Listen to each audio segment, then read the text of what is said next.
Question. What kind of bear is best? That's a ridiculous question. False. Black bear. Fact. Bears eat beets. Oh. Bears. Beets. Battlestar Galactica. Bears do not...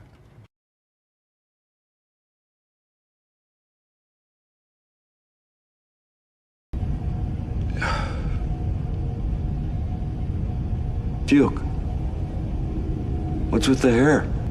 You got aspirin? You should feel better momentarily, and your memory will slowly return. Duke, what's with the hair? The specific...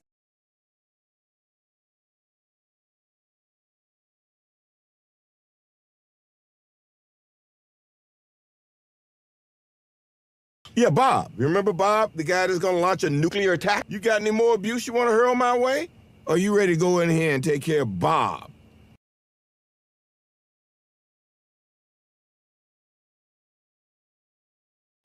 What do you propose, Bob?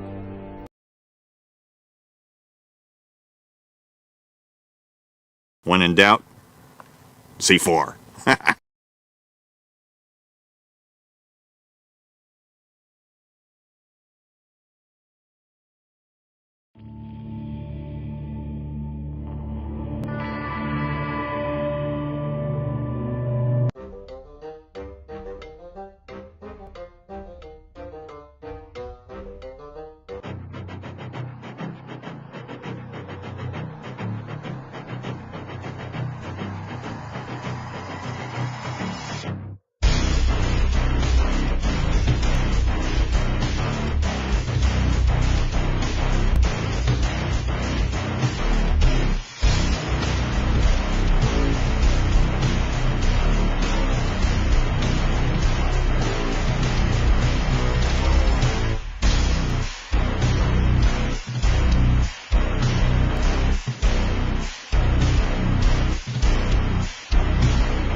Howdy, slap your neighbor with a fish. It's Penguin Thoughts time. And it's your favorite little penguin here, named Bob. Anyway, we're going to talk about a few different things that just happened recently and so forth, like in the last week or two. And this one, the first one we're going to talk about, I honestly believe Disney no longer lives in the real world. Hey, Tracy. It's Bob, Random Bob. How are you, Bob? Yeah, I'm good at the moment. I got my iced coffee, which is always a good thing. Gotta always have iced coffee. Stay hydrated, but more importantly, stay caffeinated so you can stay smooth and frosty. Especially when you never know when the fish may decide to have their Armageddon uprising, and you gotta be prepared. So caffeine makes you really alert. Anyway, let's get into it, shall we? Let's get into... You're drinking water. You've had several cups. Yeah, okay, that's fine too. When I'm not drinking iced coffee, I drink water because that's good stuff for you. Anyway, let's dive in here to what we're going to talk about today. And ooh, that's white. I didn't realize it was white today. Okay. Talking about my background. Anyway, I just so I got a couple things I want to talk about today. The first one is I think Disney has lost their ever-loving mind, and they are not living in what we call the real world anymore. They want to push their, well, obviously they've been pushing their own narrative for a very long time. But I think they have absolutely finally lost it. I don't know if you've seen this or not, but a while back, Elon Musk with Gina Carano decided to go after Disney and sue them for the dismissal and firing of Gina Carano.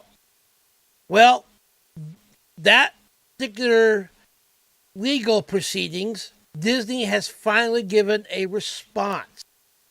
And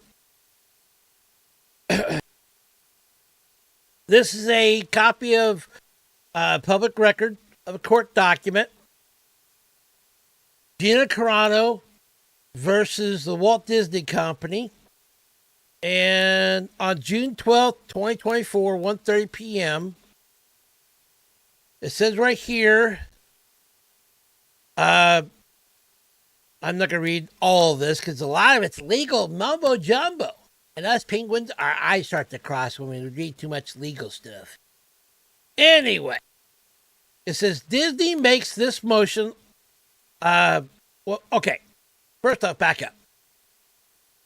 Basically, the Walt Disney Company, through their counsel, is hereby do move the court to entry to order dismissing the complaint of the plaintiff, Gina Carano. In other words, they have filed with the courts, Disney has, to try to get the whole lawsuit with Gina Carano and Elon Musk dismissed. It says here that Disney makes this motion on the grounds that Disney has constitutional right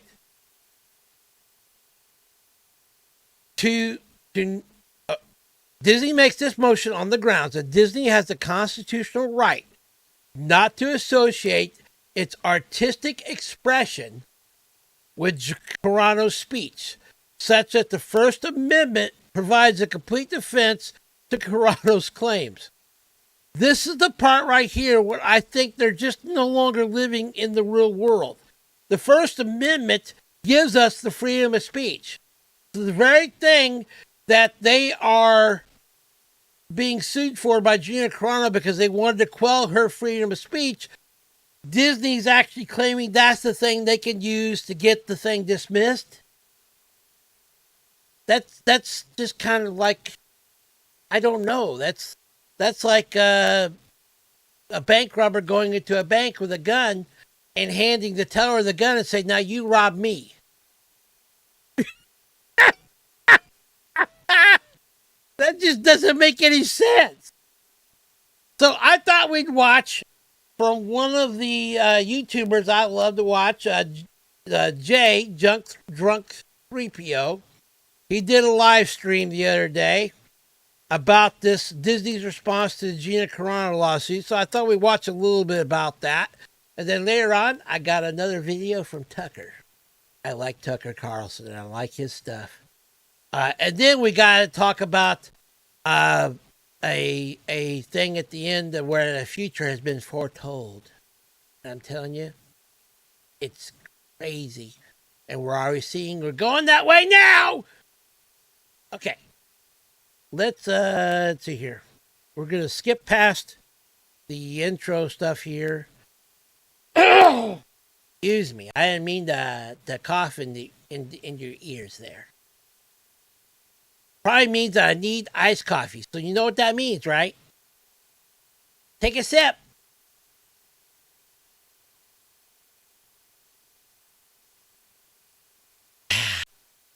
Like I really need an excuse to sip iced coffee. All right, so let's we're not going to watch all of this because it's like 2 hours long, but we're going to watch some of it because he gets into that article, that court document that I brought up. He has his own YouTube channel. He also plays Sea of Thieves with me on my gaming channel as much as I can. I can. When I'm not. Yeah, I like watching Jay play Sea of Thieves. Yeah, it's true. It's true. But He's I funny. asked him to come on today because we're just going to go right into it because the lawsuit, the Disney lawsuit that Gina Carano has fired has started to heat up a little bit. A little bit, yeah. Just heat up a little bit. Just a little bit. And we all know Gina filed motion. When did she do that? In like February, I think. So in February she filed a lawsuit. Right. And the other day Disney filed a motion to have that lawsuit dismissed. That's right. Yeah, that's correct. He's also on my History of Pirates crew. Yeah, I also once again, the link to all these videos are down in the description. And so shout out to Drunk 3PO. And I also, I forgot to put it in there, but I'll put a link back to my Penguin Thoughts live stream that I talked about the lawsuit that Elon Musk and Gina Carano was bringing against Disney. So if you want to watch about that, you can. What's Good friend of mine. There you go. All right. So Disney had up until I think they only had a few days left to file their, what do you call this? Like their motion to dismiss. They had to go to a certain time. Mm-hmm. So they had a 60-day, 30. I can't really remember. It's federal court's weird sometimes. I don't know if King's advisor is a lawyer. I didn't really pay that close attention. An answer. But he seems knowledgeable about this. That Gina filed. Otherwise, it would have been, the court probably would have issued a decision for Gina. It's called default. They would have said. So if they hadn't filed anything, they just say, well, Gina, you win. Yep. Gina's attorney would have filed a motion for default saying the time has gone and passed. They've had the ability to respond and they haven't. We would like you to award us a decision by default. Yeah. People ask me in the chat. No, I did not go to Vegas, and I'm working on 2 books actually. But it's good to see all you guys here.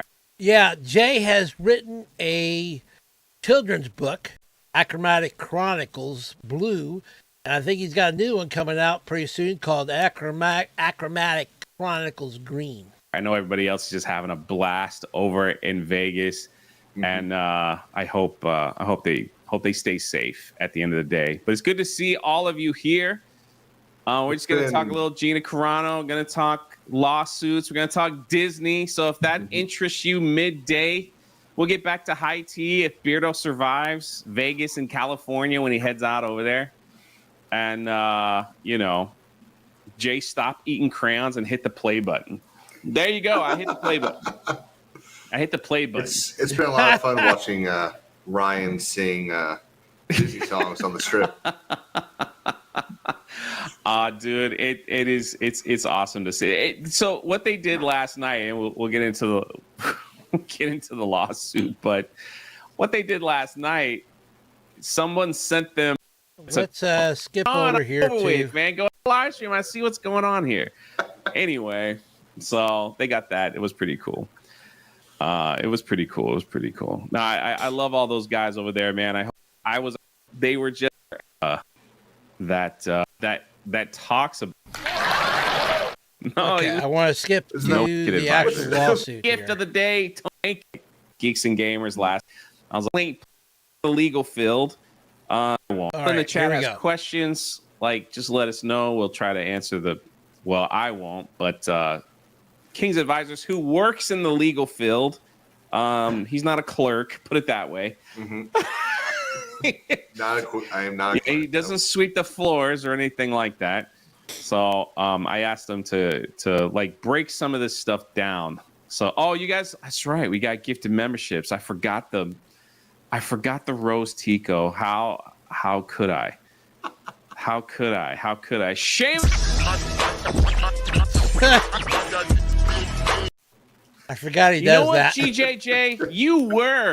You sent $100 for them to call me, buddy. That's awesome. And you just send me a 20 after all that embarrassment, heartache. I was hoping that they would actually call and you know what else happened after that? What? After the live stream, GJJ, not only Jeremy called and Gary and everyone else, they all just did it in their collective spaces just to call me that. So I hope you got your $100 worth. That's excellent. Much love, brother. All in good fun. I was like, at least I started. I don't know. I'm 12 years old. Anyway, thanks for the 20, brother. I appreciate you. Variety and every other news article came out and says Disney argued Tuesday that it had a First Amendment right to fire Gina Carano, which to me was like kind of weird wording. Yeah. And Yeah. So 100%. It's weird. So I read through most of their motion. yeah, we'll pull it up in a second. Yeah. But how you fire someone on their First Amendment right when she was using her First Amendment? See? I'm not the only one that thinks that's crazy or insane. Like, really? She was using her First Amendment right, and then Disney is saying, well, it should be dismissed because we're using our First Amendment right. What? So that's why when you see people who have no general knowledge of the law, it gets annoying, because that is exactly what most people would think. That was my first knee-jerk reaction. But then you gotta go and like read precedent. The fine print. There could be precedent. But the problem is that this is such a weird case already. Everything that happened, all the fact that Pedro Pascal was saying stuff just as what's the word they used? Not derogatory. Whatever it was. You know, he was divisive. That's the word. They love. Yeah, and Pedro Pascal and Mark Hamill both were making posts that were, in my opinion, even more divisive than what Gina did. And Disney did nothing about either one of them. Just let it go. But summarily fired Gina. Love that word. That her speech was divisive.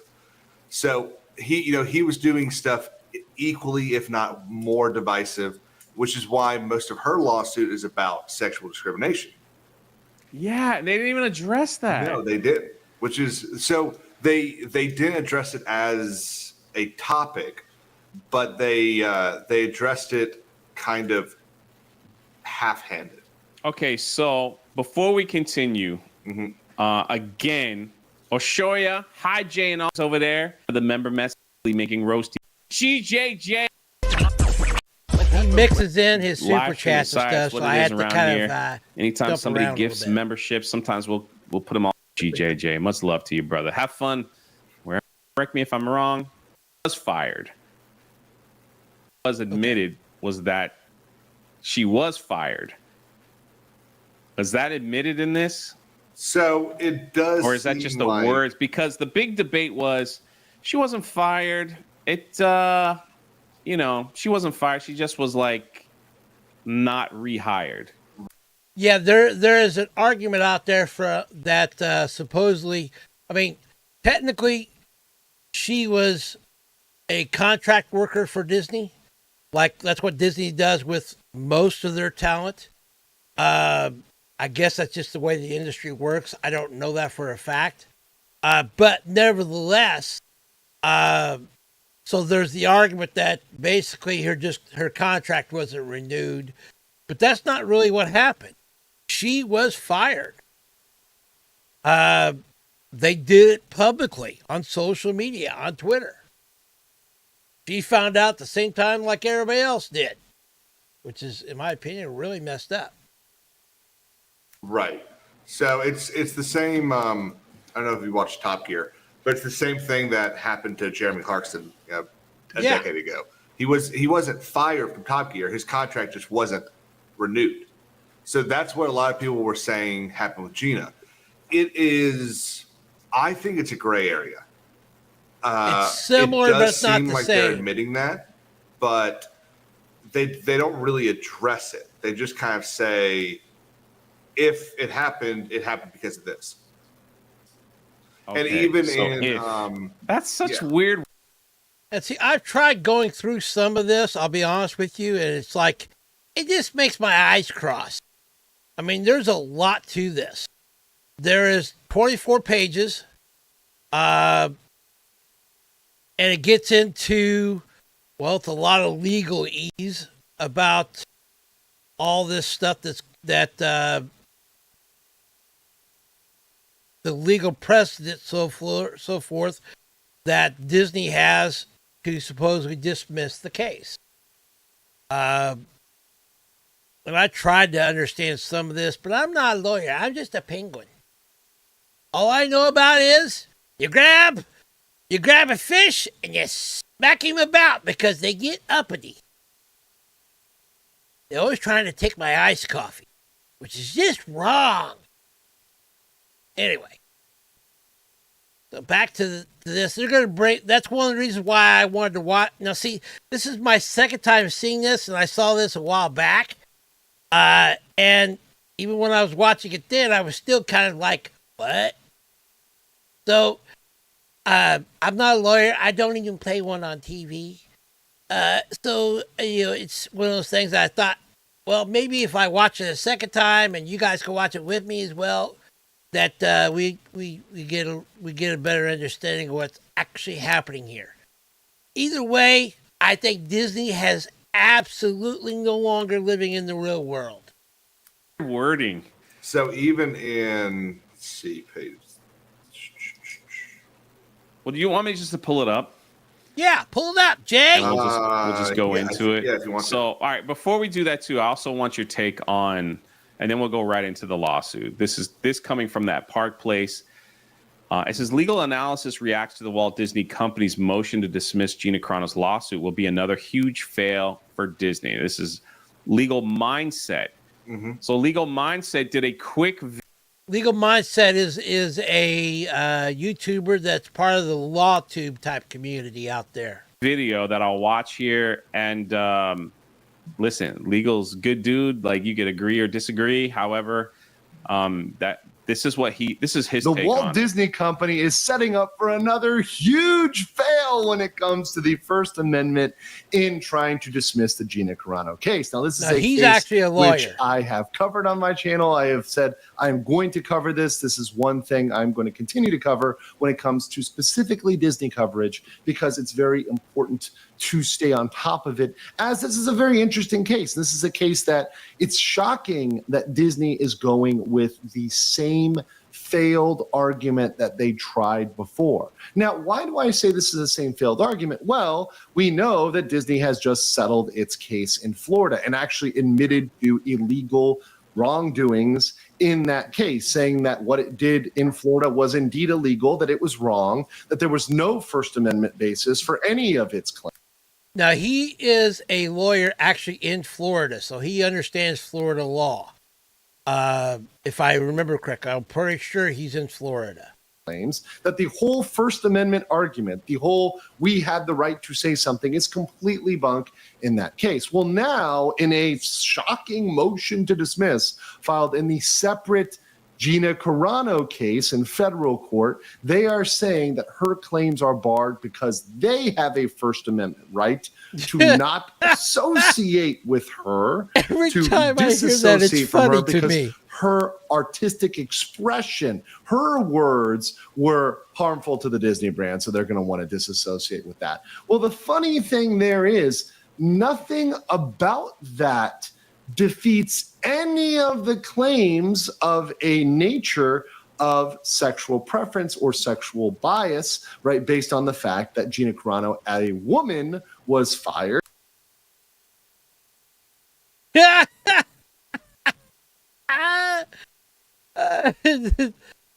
Tracy says, does Disney not understand the definition of insanity? Yeah, same thing. Doing the same thing over and over again, expecting different results. Like I said, I'm telling you right now, I don't think Disney's no longer dealing with reality. They really aren't. When I first saw this, I just couldn't believe it. I'm going, really? They think they could use the same defense I've used before, as well as they're using the same argument that Gina's using in a way for the lawsuit, which doesn't make any sense to me. Oh, anyway, that's why I watch this stuff. That's why I talk about it, because it just, especially with Disney. Disney is just, it's one of those, it's been a cultural icon for decades, and to see such a great company just lose their ever-loving mind and gone down the woke path and the path of insanity, it's sad to see. But it's like watching, it's like watching a fire. You just want to see. You want to see what happens next. You just I can't get enough of finding out just, okay, what other thing are they going to pull out of their left sock this time? It's sad. And Pedro Pascal and several other men were not fired for saying the exact same things, for using, in fact, more abhorrent language, and in some cases making very, very, very offensive jokes of the exact precise same nature, and not being fired for it. So they filed a motion to dismiss, which really doesn't address the merits of the claim or really prove that it is a meritless claim. Remember, a motion. Yeah, and on my live stream on Penguin Thoughts that a while back when I first presented that lawsuit that Gina Carano and Elon Musk were bringing, in that legal document, it had all the different screenshots of all the Twitter posts from Gina as well as from Pedro Pascal and Mark Hamill. And I showed those in the live stream, showing just how bad those things were in comparison to what Gina's posts were. And they're along the same content level. But Disney did absolutely nothing against Pedro Pascal and Mark Hamill, but only went after Gina. It doesn't make any sense to me. Motion to dismiss is supposed to prove that they lack merits completely, that there's zero merit, zero substance to the case, to the Gina Carano case. And what we see here is, in fact, that, well, that's not addressing whether or not these claims of preference are actually merited one way or another. Now, he goes on to basically say, he talked about the Florida case, which was brought up. And love Andrew. This was just a quick one. So is he right on that? Is he a little off on that? So I think he's pretty spot on the money there. So what's so weird about this, and I've got her. Yeah, legal mindset kind of really knows what he's doing. So from what I could tell, one of the beautiful things about courts is they require what do they call table of contents. And actually, I don't see one here on hers. You mean the original file? Yeah. So, here we go. They're in the prayers. So, she sues basically claiming like 4 or 5 different things. And this motion really only responds to like 2 of them. It doesn't respond to the, what's the word? Being fired because she's a woman versus not being fired because she's a man like Pedro Pascal was. So he's bang on the money there. It definitely does not address the entire suit that she filed. So this sounds like they just tried to throw something, like throw a Hail Mary and hope. Yeah, it looks like I agree with what Jay's here. It just looks like that Disney just tried to throw something out there to see what sticks on the wall and see if it can get through. Because like what he's saying here, King's Advisors, that they didn't include in the dismissal document, Disney did not cover all the particulars of the lawsuit. They only covered one aspect of it, which is, even in my opinion, not even not a valid aspect, even that, about the First Amendment. Totally overlooked the sexual harassment part of it, or the sexual discrimination part of it, because basically the fact that Pedro Pascal and Mark Hamill did the same thing, and they got a pass on it, but Gina did not. So it's in my opinion, Pedro and Mark both said stuff that's even worse than what Gina did. Nevertheless, that they got like a weird judge or something that will just say, yeah, that's right. Yeah, let's just throw this case out. Yeah. So I think it's a combination of that. So I was reading seeing a lot of our courts the these days motion. Harry, I'll pull the motion up now. So it's a good motion. I like it. I like a lot of. If I was defending Disney, I think I would make a lot of similar arguments. They connect the fact that a gay group was not allowed to present a float at a parade in Boston in like 1995 because it would go against what the parade people wanted their message. Let's see if I can find that page here. Yeah, here it is. This is kind of like the table of contents is what he was talking about here. There's the introduction, which I read a little bit of that. The relevant allegations and the complaint, legal standard, argument. And then it breaks down kind of the legal argument that Disney is making here to dismiss. Message to be. So they put in this motion that Disney has done this before, such as, like you said, a parade. So not Disney. Another legal. So it's let's see, on page probably 12. Well, we have. Is this it here? Hurley versus Irish American Gay, Lesbian, and Bisexual Group of Boston. Yes. So the Hurley was organizing a parade, and I'm going to assume he did not want the AGLB right here group of Boston to have a parade in it because it would go against what he wanted the parade to be about. And so the Supreme Court said, no, absolutely. It's your parade. You get to decide what your message is going to be. But these people weren't an employee. Right. And this is the issue with this case being so unique, is what they have to do, and what any attorney would have to do, is they have to take like 5% of their argument from this case. They got to take 10% from this case, and so on and so on, and shoehorn it all together and hope that the judge approves of the way that they mapped it out. What is Sam's versus Yahoo? Did you get to that part? Let's see, what page was that on? 12? 6. No, so I jumped straight to the argument. Okay. Sam's, I think, is Well, Sam's is like a cited. Costco. Yeah. So. So Sam's is cited in the legal standard. And Okay. so what that just means is they are explaining the standard of review that the judge has to take. So let me this. Basically telling the I'm judge going to try my the legal hardest not to precedence make for this what boring. what he needs to Well, look at it's for. probably just going to be If me, I like understand just what he's going saying through. there.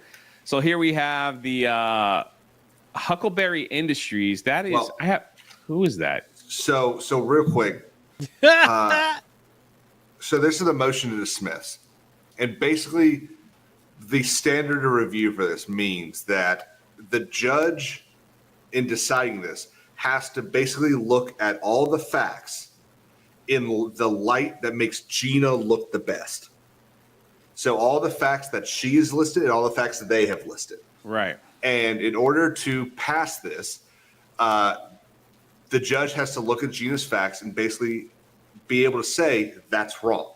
There are no facts here to support what she's saying. The problem is there are.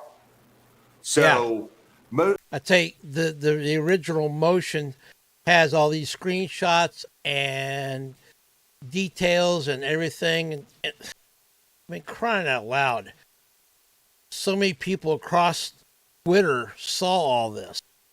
I mean, it's a hard thing to deny the fact that the proof is not out there.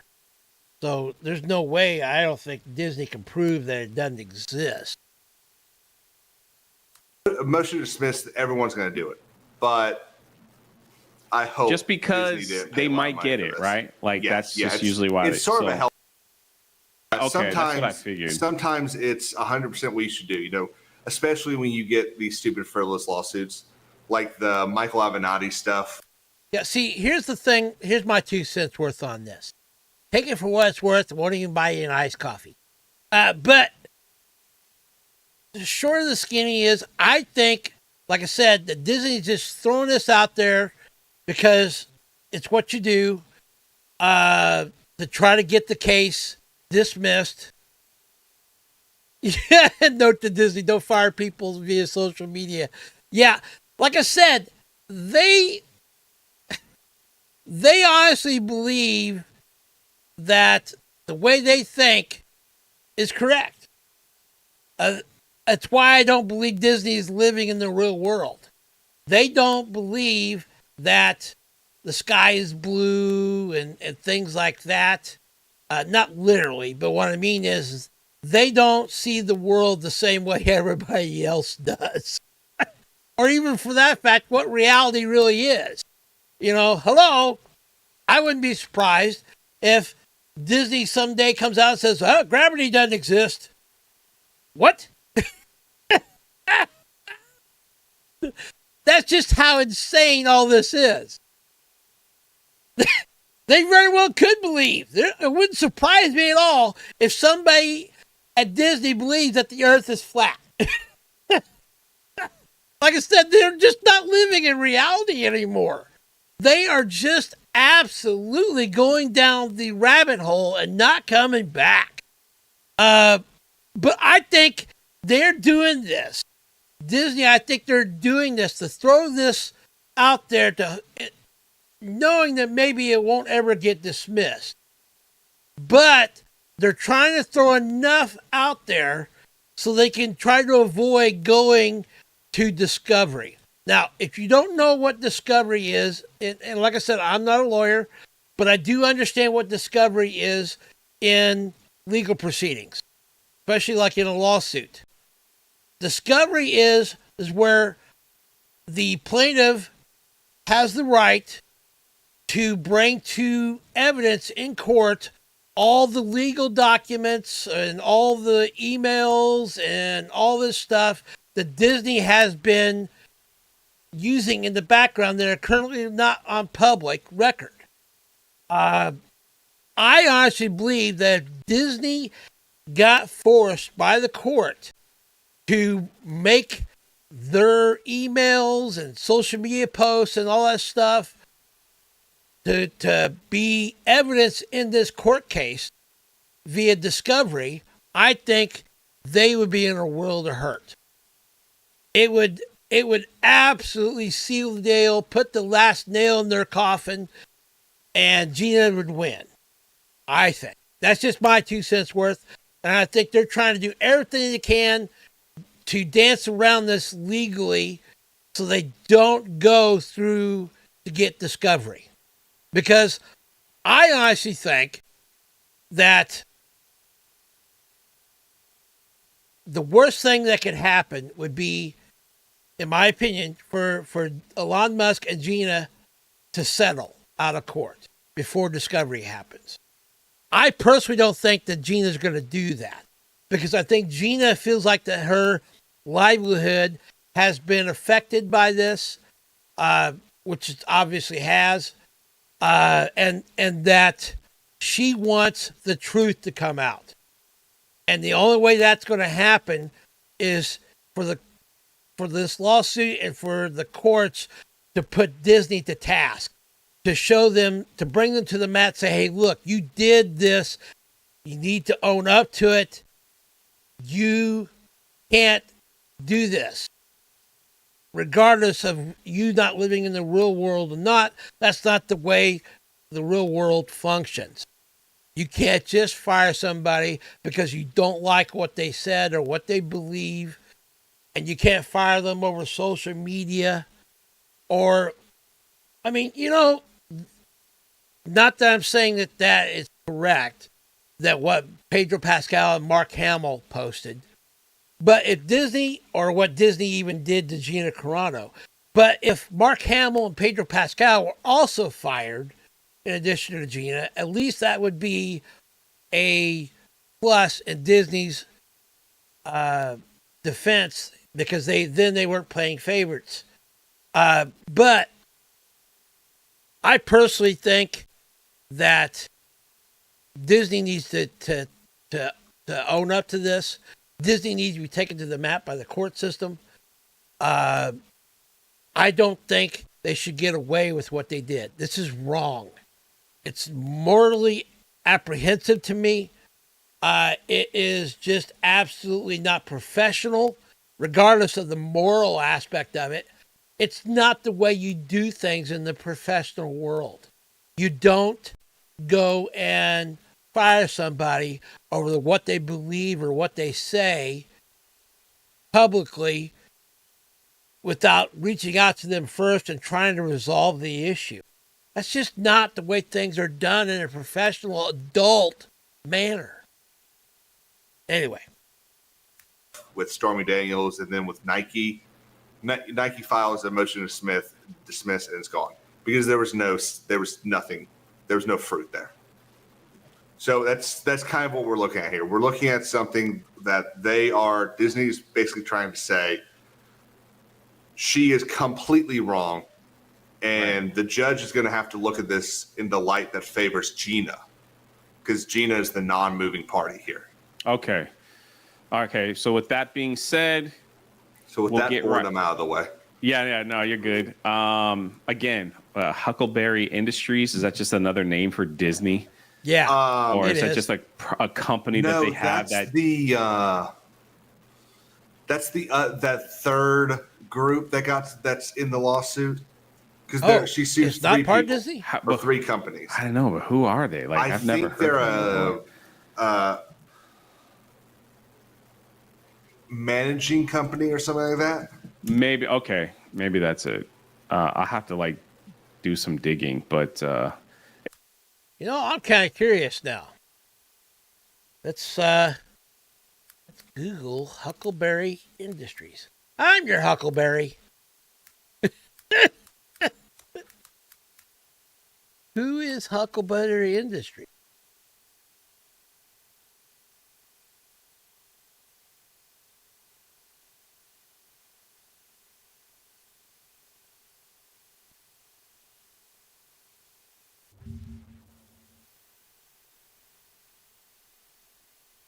Is it Huckleberry Films? That don't sound right.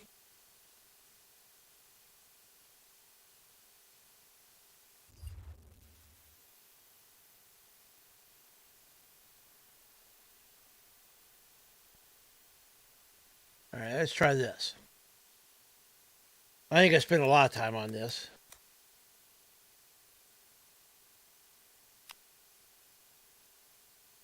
I would have thought Wikipedia might come up with something.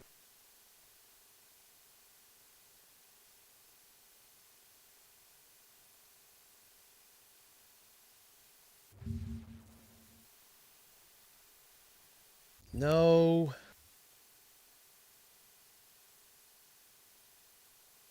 This maybe makes a little more sense. They're out in California. There's her address. They are a company. It looks like they are maybe...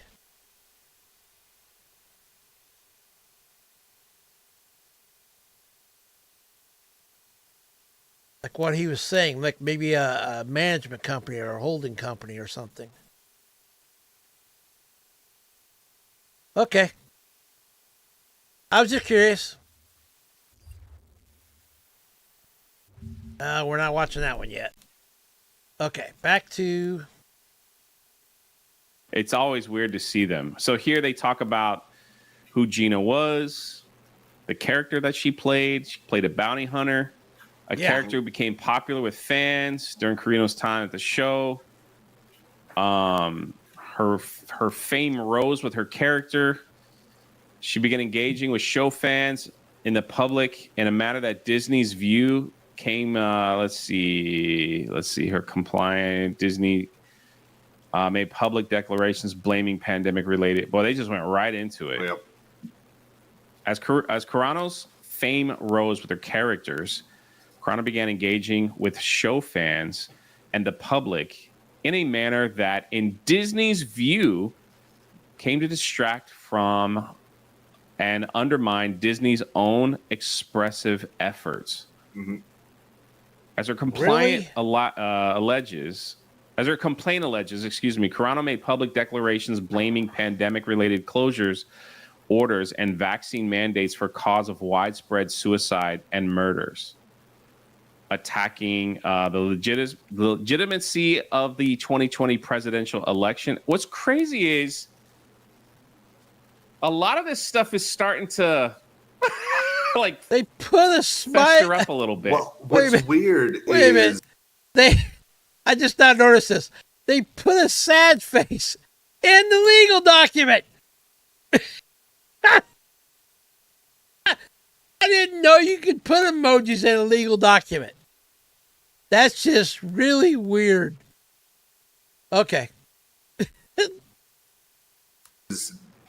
If you go through their thing here, there's very little citations. They, in that first, in the entire introduction, there is 4 citations showing her fall. And they don't cite... I'm just highlighting messages. Go ahead. They don't cite anything about causing widespread suicide and murders. They don't cite legitimacy of the 2020 presidential election. In fact, they cite the complaint, page 102, which I don't know why they cite 102. It's probably cited on the... So there's only 56 pages in the thing. It's paragraph 102. Apologies. Let's see. So I think he's looking at the original document, the original lawsuit. 102. Oh, there's a lot of these. But what I'm saying is, like, a lot of the stuff that she was asking questions about, and that's what has come up to play, was that she wasn't stating facts. She was asking questions about, hey, like, what's going on here? Like, should we look into this? Because at the time, it was, you need to respect what we're saying, or you're wrong. Like, it's that's how it came across. And so she was asking a lot of questions. Yeah, she when all was. These things up. I guess she wasn't making statements like Pedro and Mark was. She was asking the more like a citation question. is for the thing about Jews beating the streets, but they don't they're throwing this thing about the 2020 presidential election in there, hoping to garner favor with the court. Right. That should have been cited. So the way legal citations work is if what you're talking about in the paragraph that you're writing, it all happens on the same page, you can cite until you have to go to a different page. But they're citing the complaint, paragraph 102. The only thing in paragraph 102 is the picture of her post about, or her share about being beat in the street. So they're not citing anything about the 2020 presidential election. That's the Twitter post screenshot that's in the original lawsuit document that he's talking about here that got her fired. The crazy thing is too is that what she posted came from the exact from the Twitter account. I'm trying to how do I word this wonderfully with YouTube, but so what she was stating wasn't wrong, but I guess and it was on her story, which is only appears for 24 hours. So just prove that people were waiting for her to do something that they could get her. Exactly. That they could get her.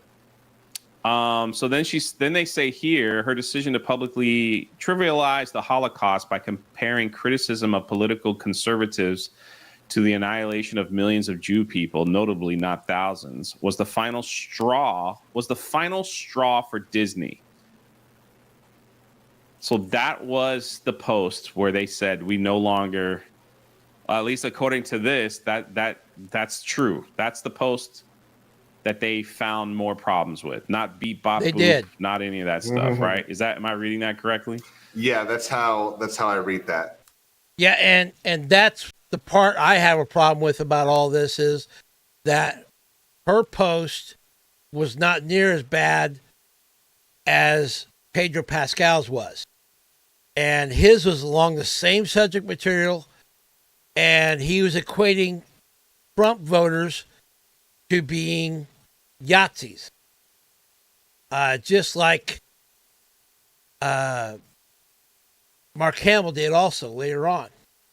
So, I mean, it's like I said, I don't think Disney lives in the real world. They want to shape the world in the way they think it is. And I'm telling you right now, their brain is out in left field. Actually, they're no longer on the baseball diamond. They're out. They've gone past the stands, and they're at the back end of the concession stand because they haven't found the window to even get a nice iced coffee or a hot dog or something, man. Anyway, that was a bad analogy. I went down a rabbit hole with that one. It happens. As well. So this was the one, her Instagram. So that was it. As Carano alleges, Lucasfilm that same day denounced her statements and observed that it had no plans to employ her in the future. Disney's then CEO also observed that Carano's statements didn't align with company values, including the values of respect, decency, and this is funny, integrity, and of inclusion. When was she fired? Waves at the Mad Hatter down the rabbit hole. It was like February. Yeah, I'm right past the Mad Hatter. Oh, so it could actually be legit that was the final straw. Because I thought it was much later in the year, and I was going to say I love that they are sitting here saying that was the final straw, and it took them. So there was a bunch of straws. Yeah, that was the final one. Well, so as long as they're paper. Yeah, they were just compelling some social media posts to get rid of her. So that was this was the final straw. I think, and we'll keep going, but my prediction is, and I have no idea, but I predict that if they decide to try to settle this, because I don't think Disney wants to go into discovery where all the emails and text messages and everything else will come to light. Jay agrees with because it won't just be or I agree with Chapek's emails and text messages, Iger's. It won't just be it'd be John's or Dave's or it's also going to be Kathleen Kennedy or Potato Kennedy, like I like to call her. All her emails and stuff would be public record into the courts. Unless the court decided to like seal all those documents, but nevertheless, discovery would not be good for Disney. And I personally would love to see it happen. So they get their comeuppance for all this stupid, idiotic stuff they're doing. Oh, yeah. Could definitely be some fun and annoying reading all that stuff. Yeah. And I'm telling you right now, if it happens, I'm going to try to get my hands on some of it if it's public record. And we'll go through some of it here. Because I'm telling you right now, that stuff will be insane. Because, like I said, they don't live on a little thing I call Earth. Terra firma. The ground. They don't live in reality. They don't even live in a fantasy world. Used to be that Disney made fantasy worlds. They don't do that much anymore either.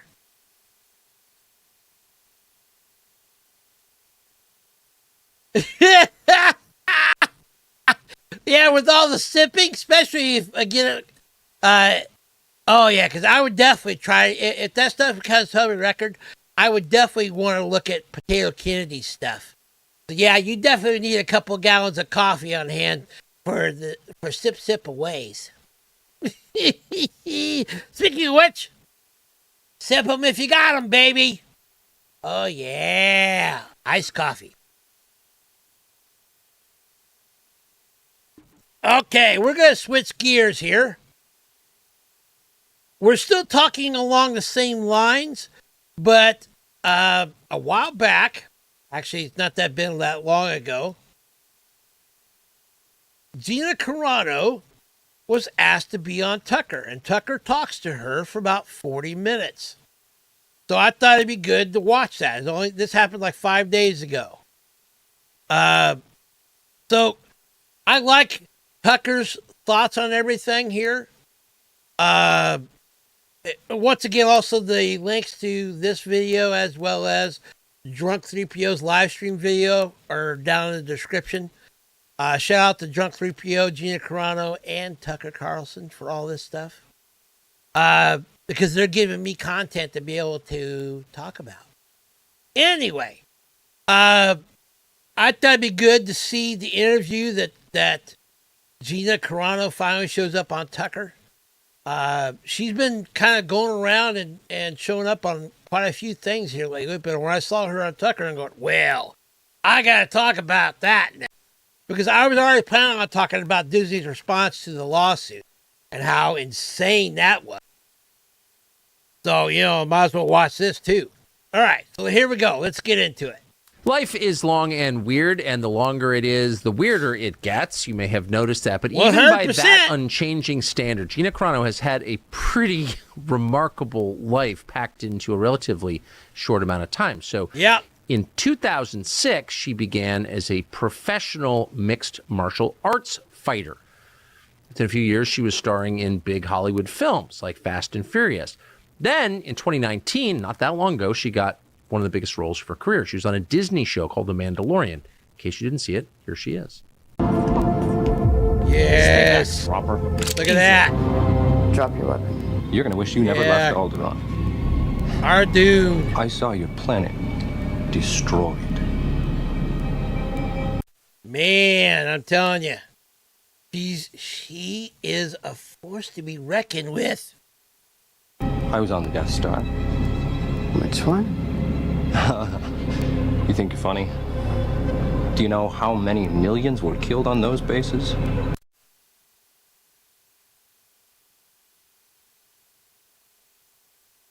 Trying not to get hit here, because I don't know if Disney will come back at me on this or not.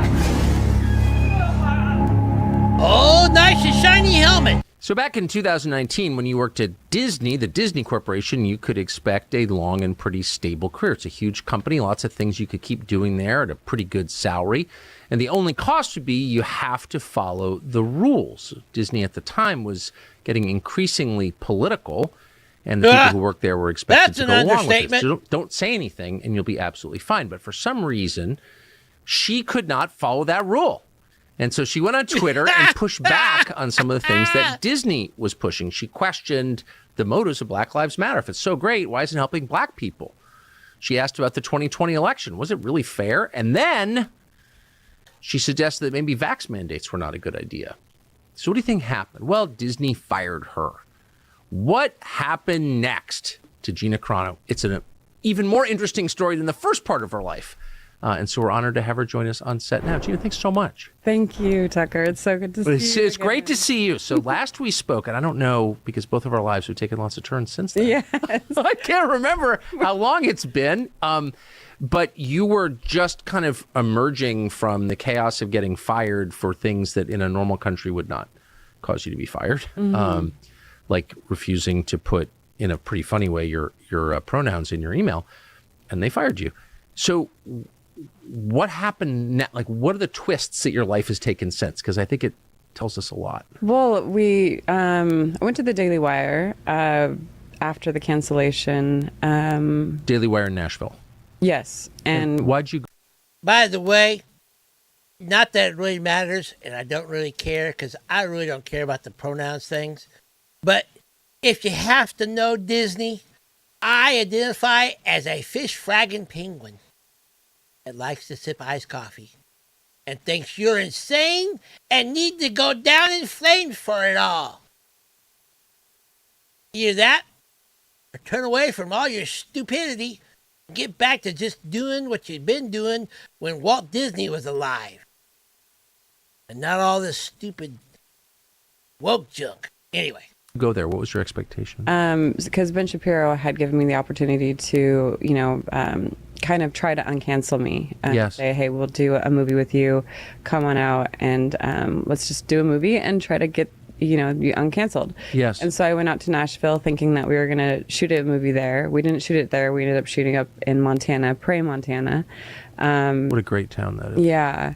Oh, yeah. I love Montana. Yeah. And so we shot this $2 million Western movie during the time where SAG-AFTRA was starting to mandate the vaccines and COVID tests and masks. And, I just said to the Daily Wire gave me the option, we can either do a union movie or we can do a non-union movie. What would be the difference? The difference would be,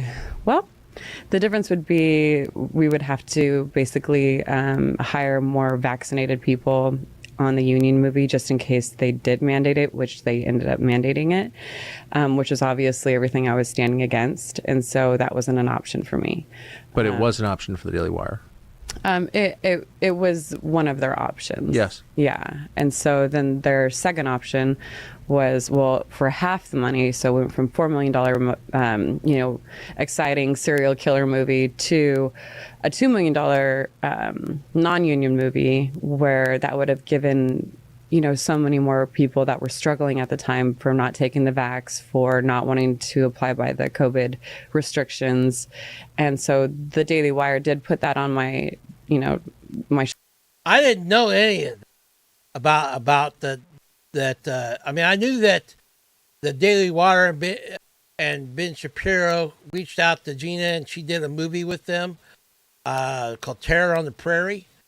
But I didn't know all the stuff in the background about it, that they were debating on whether or not there should be a union or non-union, talking about the Actors Guild union type movie or not.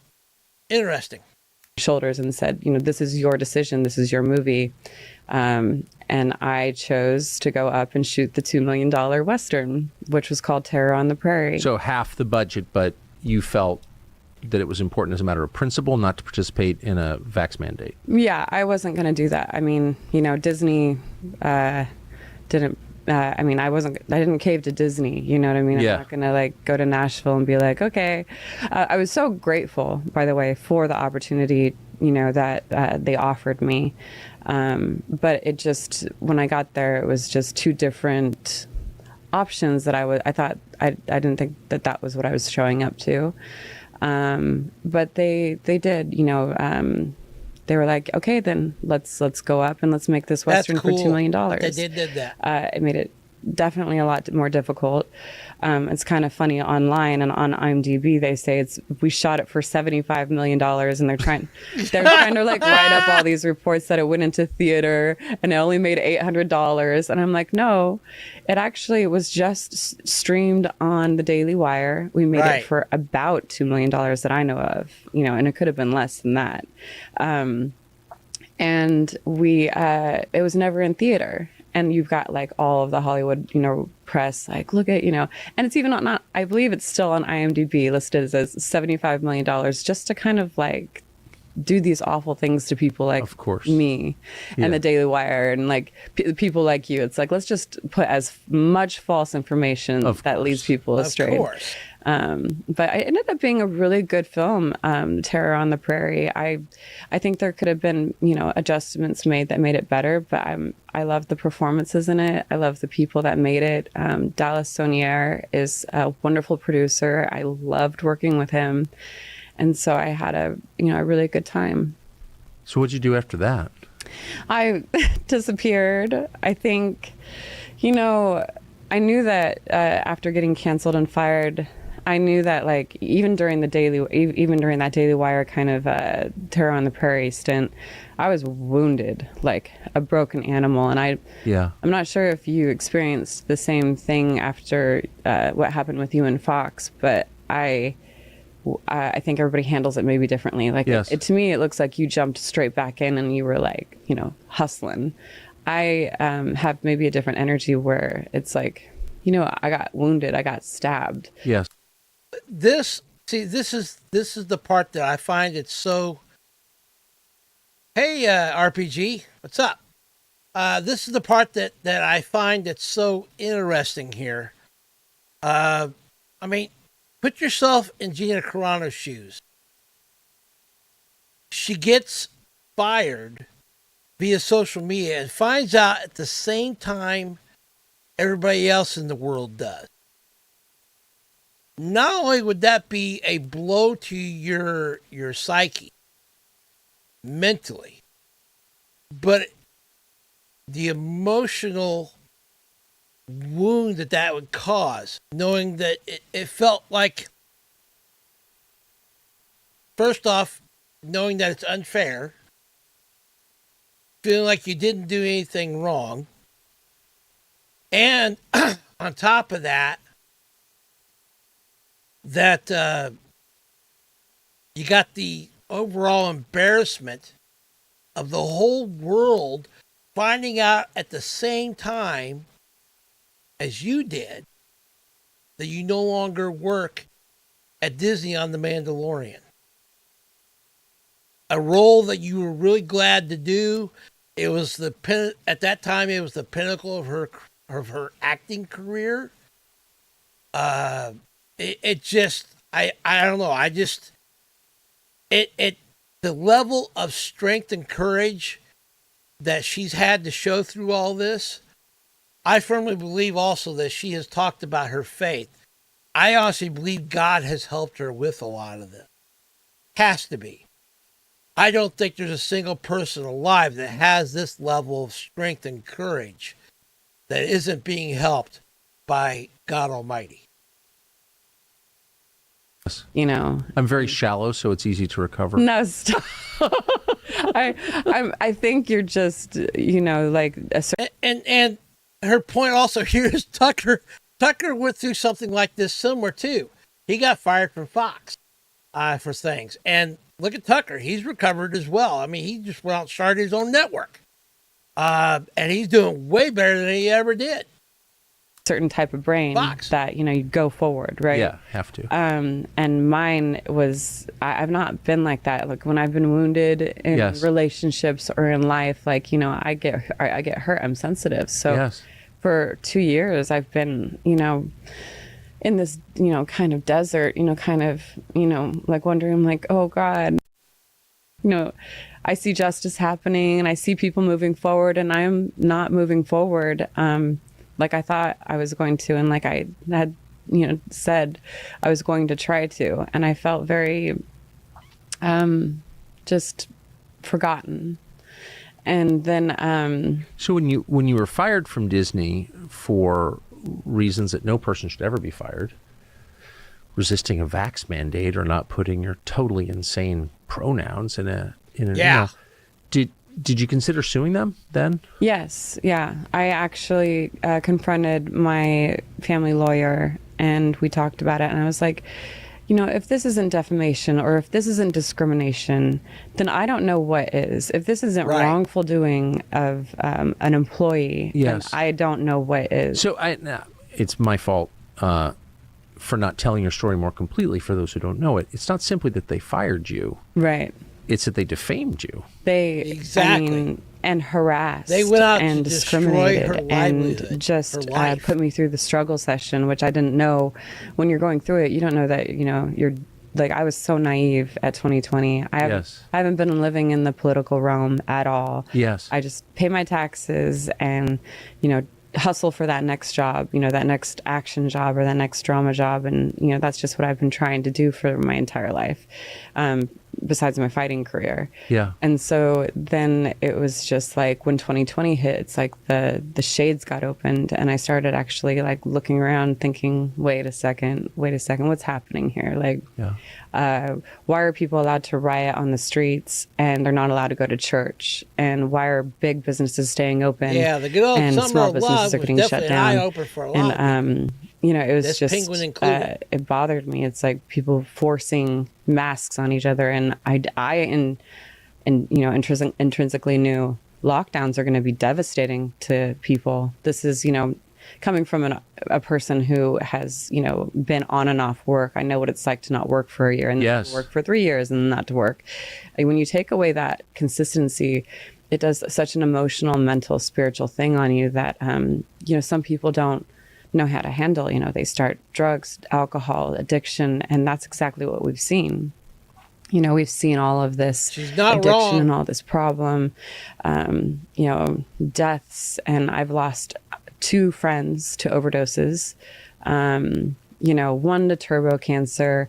I've lost so many people in the last 6 years or the last 4 years that it's just like mind blowing, which is just a whole another subject, but it does make me feel like I stood up for the right thing. I'm not sorry I did. It hasn't made things easy, but standing up for the right stuff never so I did does try to come go easy. and talk to a lawyer. And what was the lawyer's response and what was your thinking about it at the time? I had to get out of LA because my life was not safe there, at least where I was at. And, it's pretty expensive to live in LA. And so it's either like moving to keep in LA or, try to move to maybe Nashville and see if that the Daily Wire thing works out. Well, that didn't really, pan out, which, it's not like there's no bad blood there. It's just, it's not where it's not where God wanted me, I don't think. Yes. And so then I just kept on going and I ended up in Montana. How did you wind up in Montana? We ended up shooting Terror on the Prairie there. And you liked it so much you stayed? I just being outside and looking at the sky and being able to breathe and not feeling that anxiety of a city or the possible riots coming down the streets. And just, there's an interesting thing I feel like in Montana, people mind their business basically. Yes. And keep to themselves. And I feel like in Montana you have to work in your land. You have to have a certain toughness during the winter. And I think that's really cool. So, Montana is not a place where weak people go to live. And I like to be surrounded by that energy. By strong people. Yeah. And so when me and my lawyer were talking about it, my family lawyer, and he's such a wonderful man. He was like, Gina, I think it's important that you get somewhere safe and take care of that first. And so I did. And relocating your life, as I'm sure you've been through plenty of times in your life, is, it's not like an easy thing. Changing a job, a changing of a life perspective. Yeah, starting over is not easy. And then having to completely uproot and move your life and figure out where you belong. All of that has been going on in the last 2 years, and a lot of positive things Tip 'em too. if you got 'em. I look at relationships and friendships and future different. I could have ended up in New York and single at some point, and now I really value a partnership, and I really value a future with someone. And it's just like my whole, maybe that's just called maturity, but I was a really late in maturity part. You were. My little sister You were is a lot. busy. My little sister is a lot more mature than me, and she's got 3 kids, and she's like, any day, Gina, any day. I'm like, well, you know, I don't know about the kids part, but. Did your spiritual perspective change? Oh, I've always been a Christian, but I never felt so much like a Christian as I do these last few years, and it just keeps growing. And, you know, I think that's something that makes people cringe, and I've seen that happen, but... Why does it make people cringe when you say that? Well, I think, you know, religion and any type of, you know, it's been used so wrongly. You know, it's been used so aggressively and wrongly to persuade people in evil, you know, ways that are fake, and it's really turned people off, because usually when people go to God or go to a place of God, they're searching because they're hurt and they're wounded. And when I need to turn off my filter. It keeps replacing the word because she's not using God wrongly. It's changing it to potato. I have that on there so that it's my profanity filter. It's so something. Somebody uses the name it's been used so incorrectly. aggressively and wrongly to persuade people I see it as the in word evil, potato. you know, ways that are fake, and people. Let me you know, I've back seen up that. here. You know, I think that's something that makes people cringe, and I've seen that happen. But Why does it make people cringe when you say that? well, I think, you know, religion and any type of, you know, it's been used so wrongly. You know, it's been used. Yeah, and actually, I was going to say something earlier when she said this.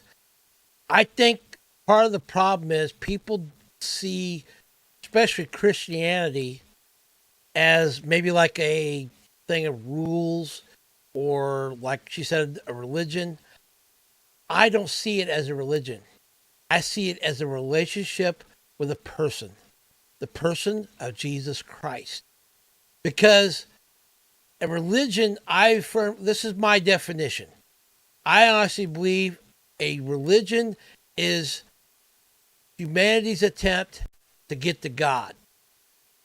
But a relationship is what I think God intended from the very beginning.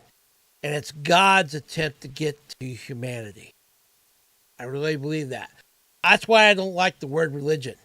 It has too many negative connotations. It's also, in my opinion, it's straight from humanity's viewpoint. I'd much rather see Christianity from God's viewpoint, which is about having a relationship with a God that loves us, that gave his life for us. Anyway, that's my 2 cents worth. Used so aggressively and wrongly to persuade people in evil, you know, ways that are fake, and it's really turned people off, because usually when people go to God or go to a place of God, they're searching because they're hurt and they're wounded. And when you are hurt and wounded, and then you get hurt and wounded by the person, the people, or a place that you feel is supposed to protect, yes, and be the safe place, I think then people just get really angry at God. Yeah. And I don't think that it's God that maybe they're angry at. It's at the experience, you know. Yes. And so the people claiming to represent him. Yeah, so I really haven't been to church, an actual church, probably in 20 years. Yeah. But I, in the last 3 years, have just grown so much closer and understanding. And so it was actually at that point where I said, you know, I was like, God, you know, all these people are getting justice, you know, and I know I was done so wrong. It was so wrong what happened to me. And I know that there's so much more wrong that happened to so many other people. And so I even felt like, you know, like, don't be a brat about this, Gina. Like, there's, you know, doctors and lawyers and police officers and nurses. And, you know, this is like awful things are happening all around to everybody. And so I started looking at my justice as, you know, starting over in Montana and being able to see big sky and just being so grateful. She also goes into a little more depth about her relationship with God in a interview that she did with the Babylon Bee, which maybe someday I'll actually live stream that so we can talk a little bit more about it, but I've already watched that. Shout out to the Babylon Bee. They are a Christian satire YouTube channel. And if you don't know about them, go and check them out. Nevertheless, they actually even let me. I contacted them. They're going to let me use their content as well. I like to try to ask permission if I can. I'm a gentle penguin. I like being polite if I can. Except for if you're a fish, you better watch out then. Telling you. Fish are mean. Anyway. For my surroundings. And then finally, it was really interesting when I finally got that out of my heart and truly gave it over to God and was just like, it's yours. If I stay in the desert of work and I never Tracy, work I again like the Babylon Bee as well. in this business, then okay. They're pretty good. I need to learn a different skill. I need to figure out what I'm going to do. And so I had to really let it go. Genuinely let it go. And Which isn't easy. And a week later, well, yeah, that took years. I tried to pretend like I was there so many times, but to genuinely let that last inch of like, it's going to be okay. And I'm going to give it to you. And a week later, I got an email. From X. And they said that. That's how God works. He waits for us to rely upon him. And then he responds. That's kind of cool. They were some lawyers that were taking up cases that people had possibly been fired for speaking their opinion on X, and they'd like to hear my case. So they approached you? Mm-hmm. Over email. Elon Musk's lawyers just found you. Yeah. I don't even know. Said, by the way, we'd like to pay for your case? Yeah. Well, no, it didn't go like that. It was, first of all, I was like, is this a scam? Yeah, it sounds like a scam. Right. And I was like, some sort of scam. So I had my lawyers look into them to make sure, my family lawyer, who I've never paid a dime to. And he has just, he's actually my brother's or my sister's, husband's, cousin. And here he is just like taking on like my problems just with a smile. And I was like, do you think you can former roommate? Will Lemkel, by the way. I love you, Will. He's been such a wonderful person to me. He was just like, these people are legit. These are actually legit lawyers. Get back to them. And so I said, because Will believes in my case. He just knew my personal circumstance was very difficult at the time and, didn't have the money to pay for that. Yeah. I needed to put that money into restarting life. Yes. And so... yeah, because think about this. You're going up against Disney. If Disney has got all this money to burn, making all this woke content to constantly push their agenda and not make any profit on the stuff they're making. I mean, there's even an article I saw just a few days ago that the findings finally came out showing that Disney actually lost money in the purchase of Lucasfilm. When they first made the sequel trilogy, those did not make enough money to offset buying Lucasfilm.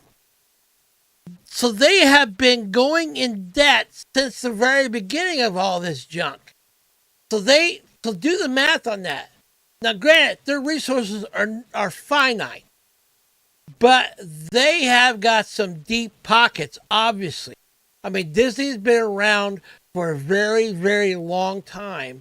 So it could financially be extremely expensive for Gina to be able to file a lawsuit with them.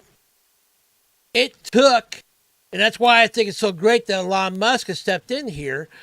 It takes someone of that same level of wealth and resources to be able to combat something like this. And good on you, Elon Musk. Shout out to you, man, for doing the right thing by Gina. Anyway, of course, I think he's also doing it because he just doesn't like what Disney is doing. And I know he doesn't like Bob Iger. I feel you, dude. I feel you. This penguin feels you. Anyway. He's like, call them back. And so, or email them back. And I emailed them back immediately. And I was like, ready. And Edward Trent, who is at the law firm, just an incredible man. He was like, wow. He was like, we've emailed a lot of people and you got it back to us like pretty fast, you know. And then from there on, in the last, I guess it's been before Christmas, and it was, probably in November, I think. We've just been like, I'm sending them everything, and I'm telling them my story, and we're having long conversations, and they're listening to everything that happened, and then, I'm sending them emails that transpired between me and Disney and publicists and all the other people, and I'm sending them everything I've got. And they took that to X and Elon and said, we believe in this case, very much so. And that's awesome. They presented it to X, and then X is like, they had to get the permission from them. So I'm sure X has their lawyers looking through it, because it's a completely different law firm. Yes. Retained by X. Yes. So I'm sure X has their own people that are looking at it as well. So there's multiple eyes on this. And then they had to take it to Elon and, brief him on it. And then, they came back and they said, we're taking it on. Let's do this. We're going to write a complaint and we're going to file. Well, I mean, that's just an amazing story. Yeah. Hey, it's Tucker Carlson. Thanks a lot for watching that conversation with Gina Carano, who is a very cool person.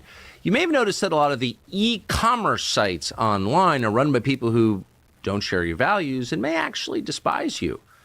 Creepy tech oligarchs, first and foremost, selling your data to the highest bidder, also selling you garbage from third world countries, not helping any. Now, I could skip through, the little promotion here, the little sponsor that he's doing, but if I'm going to watch his video, I feel free. I need to continue watching his sponsor stuff too. It's only fair. Anyone but them. But there is an alternative. There's a marketplace trying to change the way this works. It's called Public Square, and it's got a new way of conducting e-commerce by connecting you with 80,000 small businesses who make things you can feel happy to buy. Not guilty at all. You're working for good, not evil. It's worth checking out. You can go to publicsquare.com/Tucker. I heard Elon say something, or read some statement where he said, well, anyone whose free speech on X has been used against them. Right. Can have our lawyers look at it. But what do you, And I responded to that, which I didn't think that anything would ever come of it, but he tweeted that out. And I said, in a quote tweet, I said, well, I think I qualify, or something like that, smiley face. And nothing happened for months, and I was like, okay, well, I didn't expect anything. So, and then when that happened and I got that email, it was like, it's one of those, there's been a couple of those calls in my life, or a couple of those moments in my life that I've just been like, oh my gosh, like, I get a chance right now. I get a fighting chance to clear my name, to let the world know what happened here, to, the world's come a long ways in 3 years. A lot of information's come out. Yes. So, you shouldn't get fired for being ahead of the curve. You know what I mean? I shouldn't have gotten fired for, talking about lockdowns and masks and encouraging that. I was encouraging conversation. I shouldn't have gotten fired for my supposedly controversial tweets. They were not controversial. They were just having trouble with where I was coming from. I think it's bewildering. Like it's mind blowing what happened. Do you have any idea why? Even very rich people rarely pay for lawyers for strangers on principle. Mhm. Right. Do you know why Elon Musk is doing this? You know, I've never even met him. I've never even spoken to him. I think he's retweeted me once. And he's doing this not only for me in this big case, he's doing this for many other people. And I think I think we're living in a time of such an incredible person that would be fighting for free speech on the biggest level. I mean, if we did not have what Elon Musk is doing right now, so many of us would be in such deep trouble. In modern day culture, nations Elon Musk would be in purchasing trouble. Twitter And I respect what has he's been doing, and a milestone. I don't know to say, and why that's, he's that's doing an it. understatement. I think that a lot of billionaires put their money into more tried, selfish from what things, I can and tell, he's has choosing to tried put his money into to the defense of free speech and the defense of and bring injustice. things back to being freedom of speech. I have to imagine, I have to imagine that it had to do something with Mae Musk, his mother, because I follow her too, and I think, how heartbreaking it's been for my family to watch me go through this hardship, and I really wonder about the Musk family and what tough skin they must have had, but what an incredibly classy woman that woman is, and I love following her because I see this came from somewhere, and yeah, I just think what an incredible family that has burdened such a tough moment in time, that I think that he will go down in history as one of the greats, as will you, Tucker. Well, I'm not doing anything like that. I'm just talking on camera. That's a pretty generous thing to be doing for people you don't know. I mean, never even spoken to him. So tell I us. hope I get to thank him one day, and shake his hand, and I don't know. That's kind of wild. You thank someone like this, just thank you, Elon, for fighting this fight for so many of us. It's just. I don't know anybody like this person, and I don't even know this person. Amazing. So what's the suit like? And it goes without saying that we're fervently rooting for you and for justice in this case. Yeah. But tell us about the suit. Well, my lawyers, they said, keep the lawyer talk to the lawyer talk, right? Yeah. So I don't stick myself in any bad situation. So I kind of leave that up to them. It's all in the complaint. They filed the complaint. It's February 6th, and Disney now has a certain amount of time to respond to that complaint. Yes. And so, that's... But basically, actually, I think, the substance, Disney's as I understand response it, you fired unfairly, happened probably in violation of the law, and then around the same time this was defamed. being filmed or shortly after. Tell us about the defamation. Tell us what they did to you in more specific terms. Well, there is defamation. I'm not sure. And If that's a legal claim, I mean, Yeah. I should as well as a non-lawyer keep the. But they trashed you. They did. They what they really did was they put out this awful. So I put up a tweet that has become infamous tweet of saying that. And I don't even know, because I just put it up in like a story section. I didn't post it. I put it in like the, quick, everybody look through like the stories of the tweet, because tweets used to have the fleet section. And it was basically saying that it didn't start like, That's Nazi the tweet Germany that got her didn't start fired. just with people just waking up being Nazis and like, Right. demonizing, like throwing Jews into the concentration camps. It didn't start there.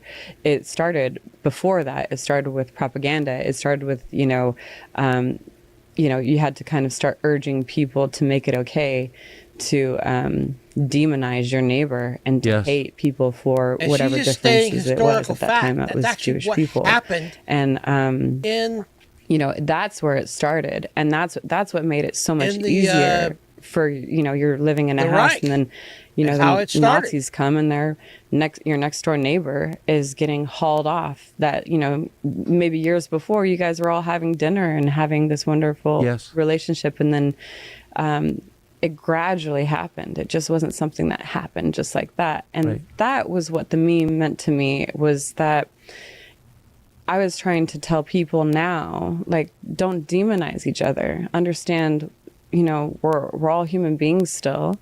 And you know, all part of the basically just same bad things have happened in the race. past, and Well, to I'm a learn from the penguin, past. Yes. And I thought that I was associate something with that the humans. everyone, Democrats, Republicans, Independents, everybody Not with the could fish, though. understand and get. I thought that was a tweet for everybody. And the Hollywood press and every, you know, major news and media, that they came against me, and they said she compared Republicans to the Jewish Holocaust, and she's denigrating, you know, the Jewish community, and like.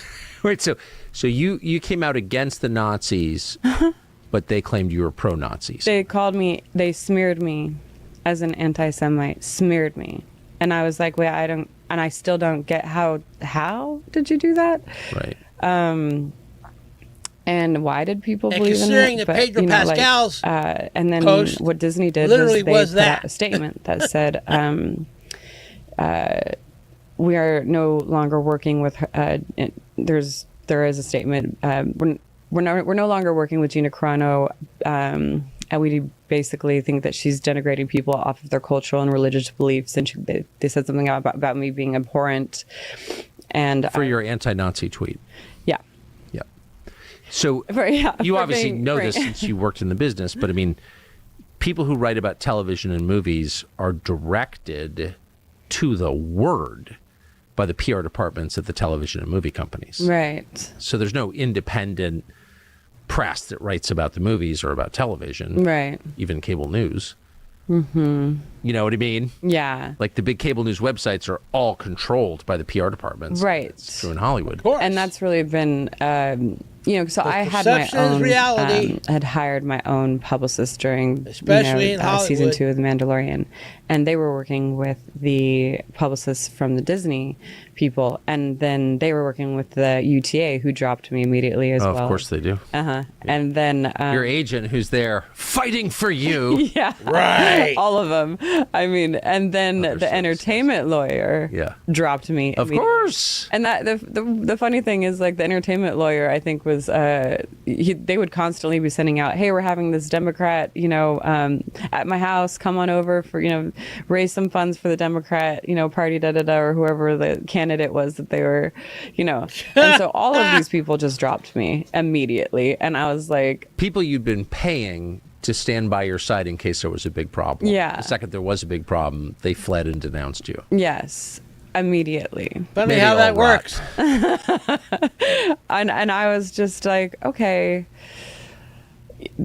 that's so much, you know. I mean, would I knew not that wanna like work in maybe Hollywood. something could happen where Disney might be like, hey, you know, as professionals, I thought maybe they'd just be like, okay, well, maybe we're gonna not work with you, or Bunch of maybe something immoral like that could backstabbings. happen by speaking out about the things Too that I much spoke in out that about. But I found the industry. things that I spoke out about were so much more important than the career part, because I felt like, you know, we needed to be talking about, we were headed in a really bad direction. Oh, yes. You know, the lockdowns, the mask mandates, the vaccines, you know, I felt like we needed to, I never even said who I was really voting for. It was just, I was getting really pushed into this, like, you're an extremist, you're an alt-right extremist, you know?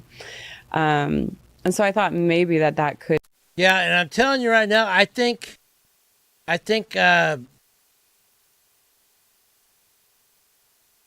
I don't know. I just think we are heading toward the next big lockdown type of thing, wherever it may be. 2024 is already, as we've seen in the few months of this year, has just gone insane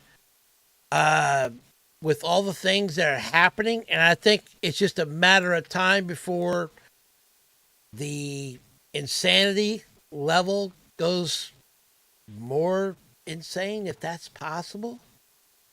And even clowns would look at it and go, okay, we're weird.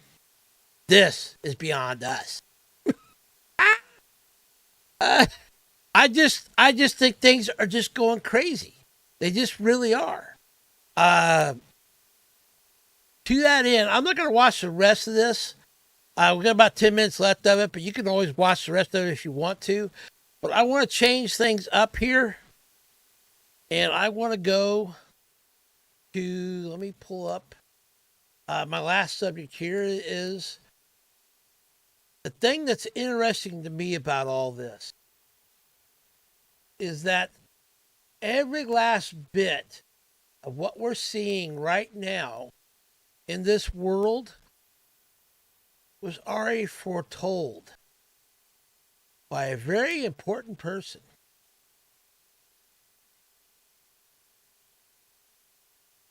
And if you are a Christian like I am, this will not come to you as a surprise. It shouldn't come to you as a surprise.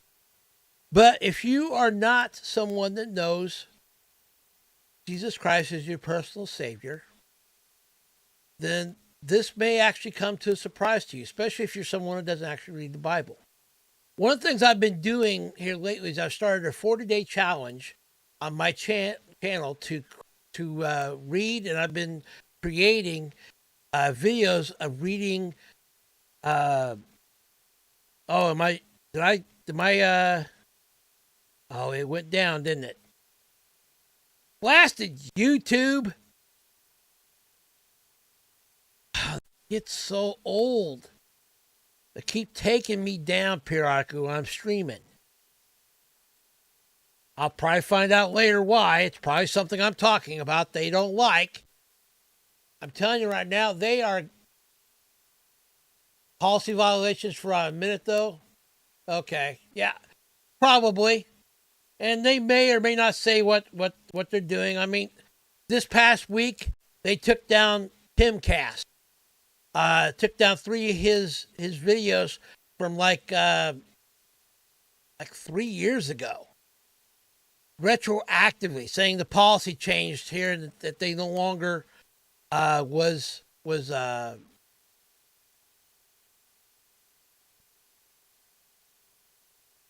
following the guidelines or something. I don't know. But I wouldn't be surprised if we've seen before on my live streams. And this is the part that I don't understand. I'm a little tiny guy. I'm just a little tiny penguin. I'm not even monetized.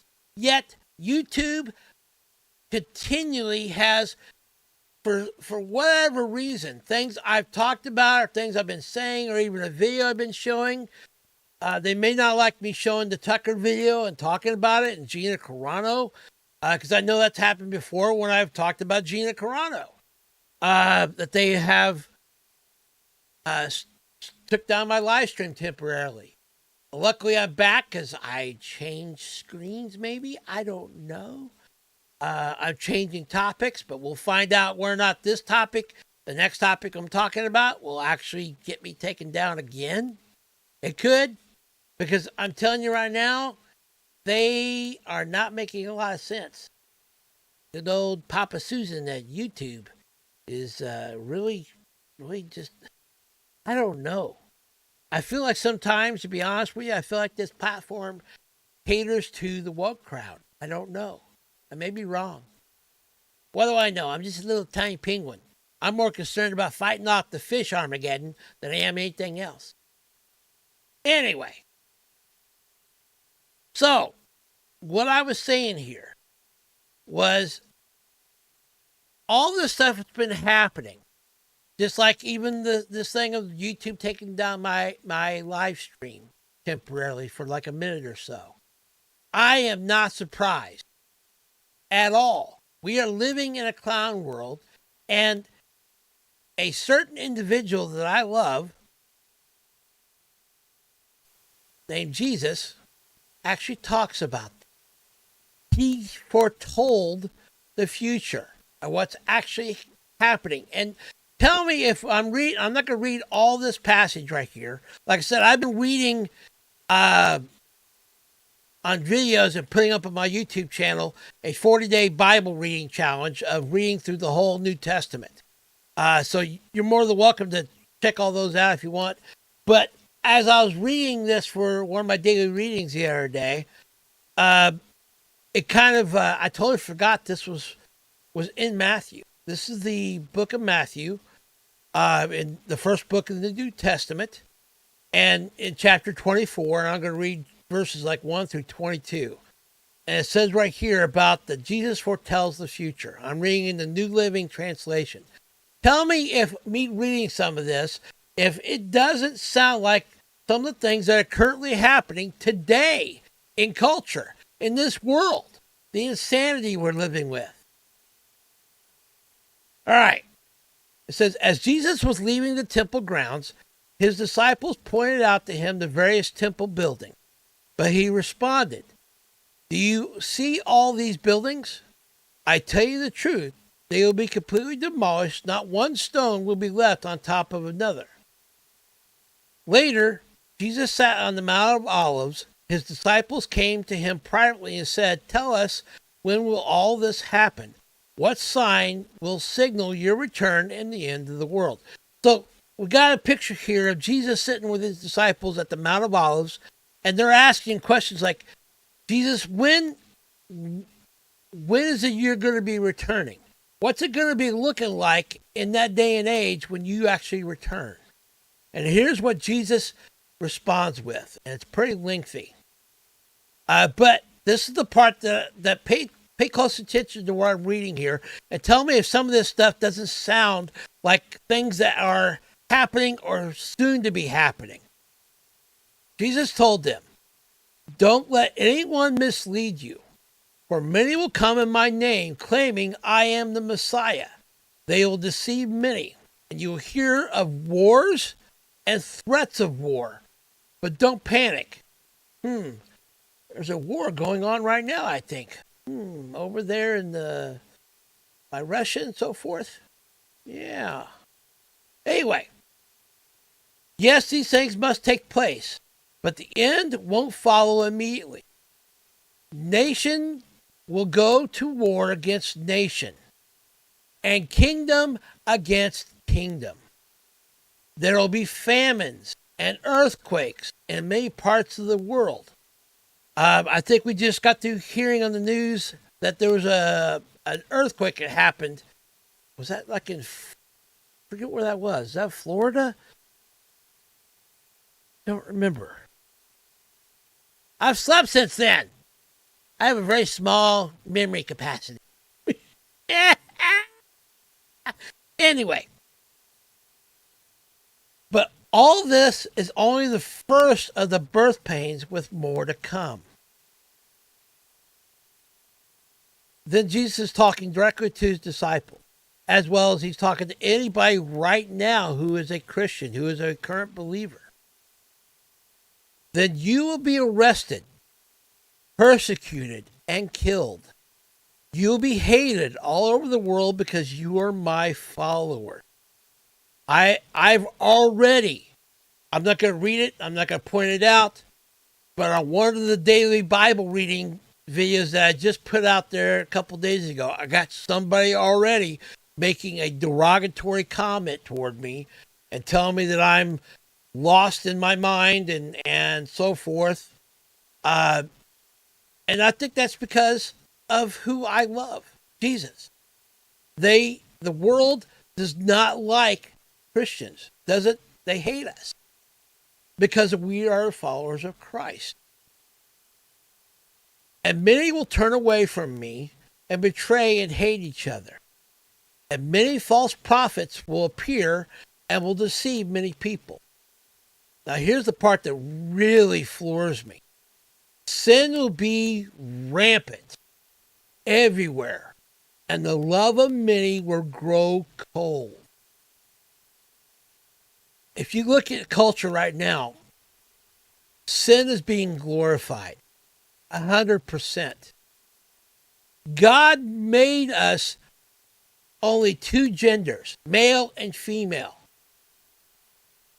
And anything that is not the way God intended is a perversion. And it's a sin to live in that perversion. And look right now, today's culture with all the homosexuality, the transgender transmission stuff, and all that, it's politicizing and it's promoting all this sexual perversion and deviation that God did not intend for us. But Jesus goes on to say, but the one who endures to the end will be saved. And the good news about the kingdom will be preached throughout the whole world so that all nations will hear it, and then the end will come. The day is coming. Now, this is the part that really floors me. And it even says right here, even in the passage, that the reader pay attention. The day is coming when you'll see what Daniel the prophet spoke about, the sacrilegious object that causes desecration standing in the holy place. And he's talking about in Daniel chapter 7 and chapter 9, when it's talking about the desecration of the temple. It says, reader, pay attention. Then those in Judea must flee to the hills. A person out on the deck of a roof must not go down into the house to pack. A person out in the field must not return even to get a coat. How terrible it will be for pregnant women and for nursing mothers in those days. And I pray that your flight, your fleeing, will not be in winter or on the Sabbath. For there will be greater anguish than greater anguish than at any time since the world began. And it'll never be so great again. In fact, unless that time of calamity is shortened, not a single person will survive, but it'll be shortened for the sake of God's chosen ones. Jesus is giving us a foretaste right here of the very last thing that's going to be happening right before his return. In other words, it's going to get bad. It's going to get really bad. It's going to get monumentally bad, the worst it's ever been since the world was created and will ever be again. That's when Jesus will return. And we're seeing, I think personally, we are seeing that happen right now. I think if we could hear Jesus talk about this in more modern terms, he'd say the world is going to turn into a clown world and go even further than that. People are going to turn against each other. They're going to be lovers of self. They're going to be haters of those that love Jesus. I have experienced a certain level of hate as even just a small little penguin that barely anybody knows me, but yet the mere fact is, because I love Jesus and I'm not backing down on that, I still get feedback from people that want to trash me. Are they trashing me? They don't know me. But they know who I believe in, who I follow, who I love. The world didn't like Jesus. They crucified him when he was here on earth. They're definitely not going to love me or love Christians today. It's just going to get worse. It's just going to get great. It's going to get greater so than it ever has been when the world was created. Now, you're thinking, Bob, this doesn't sound all that positive and uplifting.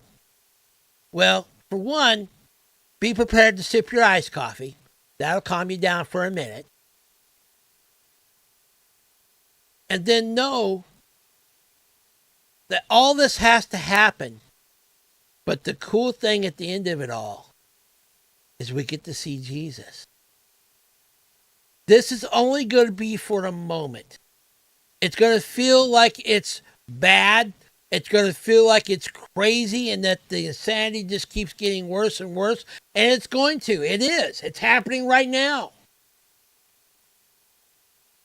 But there is hope. And that hope is in the form of one person. And it's not Donald Trump or Joe Biden. It's not Elon Musk or Tucker Carlson. That hope is in Jesus Christ. And that's it. That's the end of it. Jesus is our hope. He is the only hope we have in this day and age. So, I hope something I said today, or something we talked about, or something we watched or discussed on Penguin Thoughts was helpful to you today.